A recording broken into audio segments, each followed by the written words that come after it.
சொற்பொழிவாளர் ஐயா அவர்களை பற்றி நாம் கண்டிப்பாக குறிப்பிட்டாக வேண்டிய ஒரு கட்டாயத்தில் இருக்கின்றோம். ஏனென்றால் அவர் பரவலாக தமிழ்நாடு முழுவதும் அல்ல, இந்தியா முழுமைக்கும் உலகம் முழுமைக்கும் ஒரு அறியப்படக்கூடிய ஒரு மிகச்சிறந்த ஒரு ஆளுமை.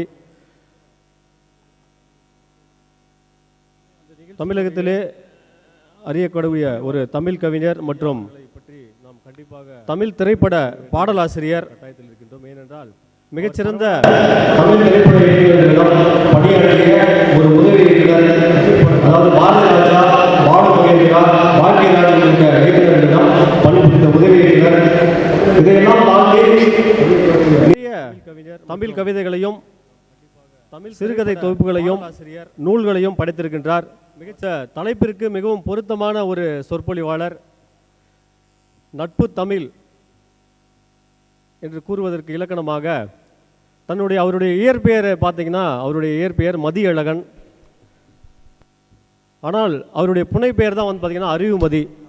தன்னுடன் பயின்ற தன்னுடைய நண்பர், கல்லூரியில் பயின்ற நண்பர் அறிவழகன் என்பவருடைய பெயரை நட்பிற்கு இலக்கணமாக அவருக்கு மரியாதை செலுத்தும் விதமாக அறிவழகன் என்ற பெயரில் உள்ள அறிவையும் தன்னுடைய பெயரில் உள்ள மதியையும் எடுத்து அறிவுமதி என்ற பெயரை நட்பிற்கு இலக்கணமாக வைத்துள்ளார். அதற்காக மிகச்சிறந்த என்னுடைய பாராட்டுதல்களையும் என்னுடைய வணக்கத்தையும் நான் தெரிவித்துக் கொள்கின்றேன்.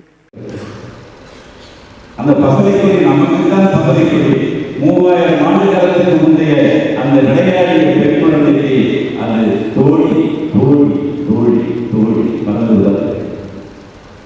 4 இடையே தன் தோழியை அந்த மாடு ஈன்ற பசு பசியால் தின்று விடுவது என்றவுடன் அவள் என்ன செய்கிறாள் என்பதை சந்தையிலேயே சொல்கிறது.